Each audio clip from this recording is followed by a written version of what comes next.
All right, who's ever heard of Justin Vineyards and Winery? Raise your hand. Wow, that's a lot of you. Okay, oh, sorry, forgot.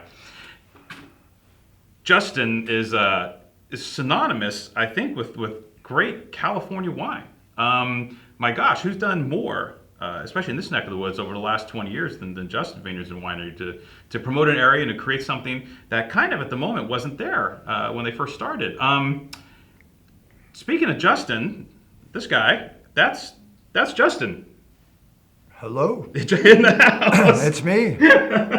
So, I'd like to welcome you. Thank you. To the Best Wines Online tasting room. And my gosh, it's this is dignitaries type stuff here. This is pretty serious. So, I got a couple questions, Justin. I wanted to ask you. You know, when I first thought of Paso Robles, when I was first breaking into business, I was thinking of Zinfandel. I was thinking of funky red blends, this sort of deal. First of all, when did you get started in Paso, and why? Well, I go back to 1981 when there were 5 other wineries.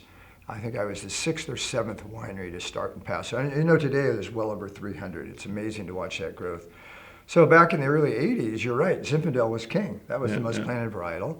There were about 10,000 acres of grapes planted in Paso Robles, but I had this burning desire, fueled it for no other reason than the fact that I couldn't afford my taste in Bordeaux, particularly first growth Bordeaux. I had for a number of years, I was in banking, I had a great expense account, I had the opportunity to try a lot of great wines. And I wanted to see what I could do in California with those varietals. I first looked up in Napa and Sonoma in the North Coast, and for a whole host of reasons, I had some misadventures. If we had more time, I'd tell you about those sometime. I didn't pursue that. I was working in LA at the time.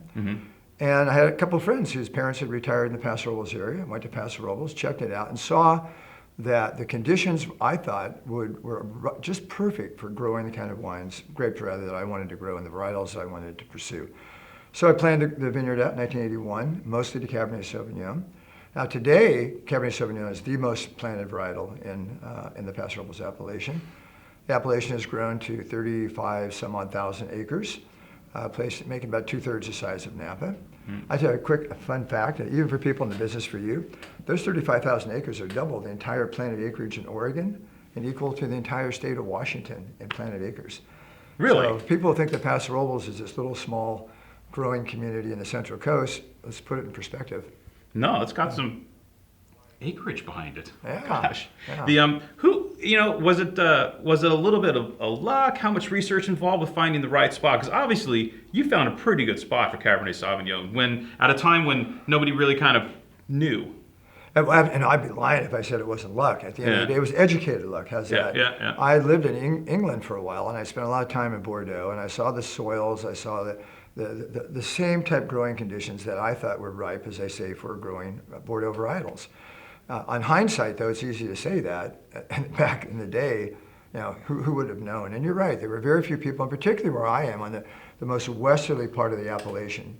About 10 more miles beyond Justin Winery, you come to the ocean, and that's it, you're done. We're the furthest west, we're the highest in elevation. A unique growing area that turned out ultimately to make some wonderful Bordeaux varietals. Was it tough at the start pushing Cabernet in a Zinfandel world? No, actually, it really wasn't. Yeah, jumped right in. It wasn't. And because Paso Robles was such a cowboy town in the sense that everything, it was the Wild West. And everything went, you weren't stereotyped, you could sort of do what you wanted to do. And we made a great Cabernet and never looked back from that. Talk to me about isosceles. What was the inspiration for that bad boy? Well, as I said, initially it was sort of financially that I could try to make my own for less money than having to pay for first growth. Right. But what I liked most about the Bordeaux varietals is that I had some input on it. I could actually influence the outcome by putting that blend together.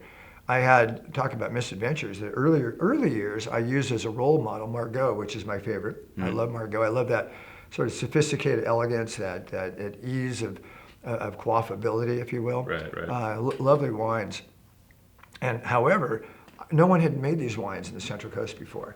So I just followed the Hugh Johnson's World Atlas of Wine, looked up the percentage of Margaux Merlot, and thought that 30% Merlot was good enough for Margaux. It's going to be good enough for Justin.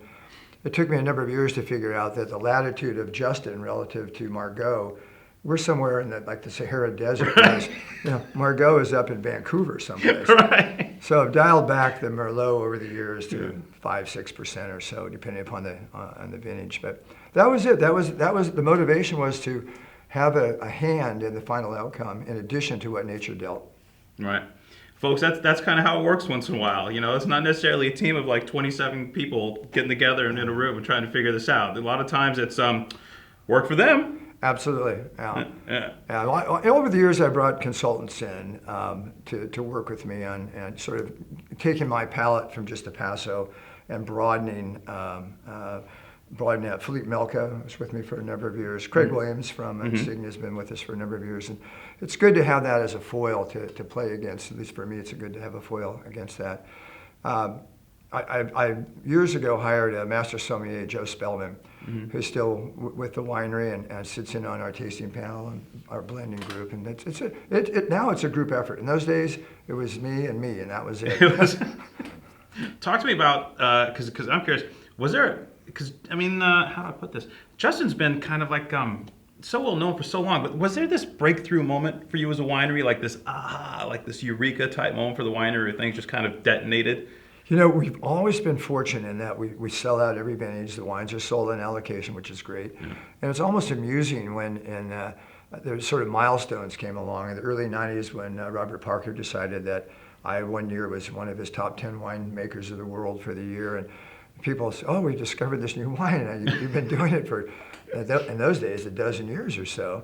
Right. I think really what set Justin on the map and helped get Paso Robles on the map as well was in 2000 with the Wine Spectator put the Isosceles in the top 10. They really liked that.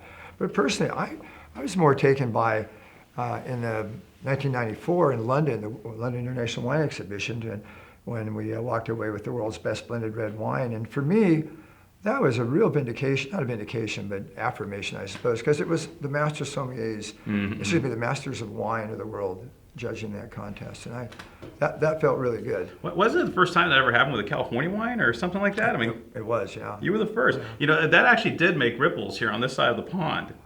That was shocking. I've never had customers actually calling me and going, yeah, the London World Wine with Justin. I'm like, what? I did the same thing when they called me with it. Trust me.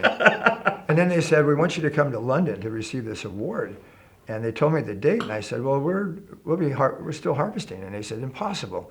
It's like early November. And they didn't quite get that we would be picking grapes at that time, so I couldn't go and pick it up immediately. This is a fun wine. This is our Cabernet Sauvignon port-style dessert wine called Obtuse. And it's actually the same as the Cabernet Sauvignon, same vintage, 2011, with the addition of brandy. So you add brandy during the fermentation, lock in that residual sugar, like 7-8%, boost the alcohol. Not too high. This is less than 16% alcohol.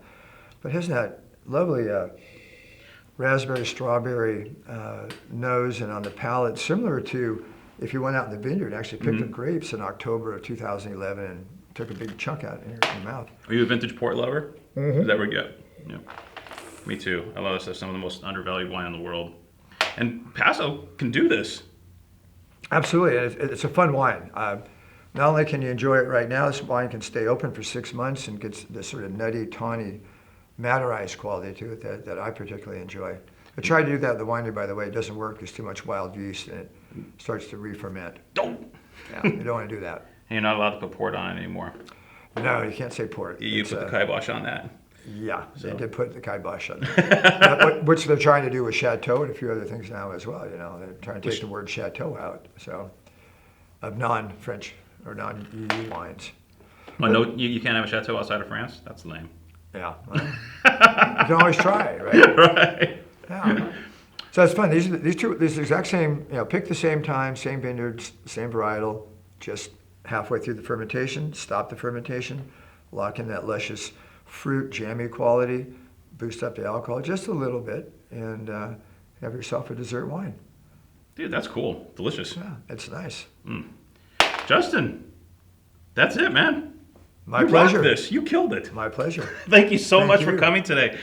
Great opportunity to hear it from the man himself. Just just why, so a couple of the insights as to why Justin is the one as successful as it is today. Thank you so much. Congratulations. My Further pleasure. success.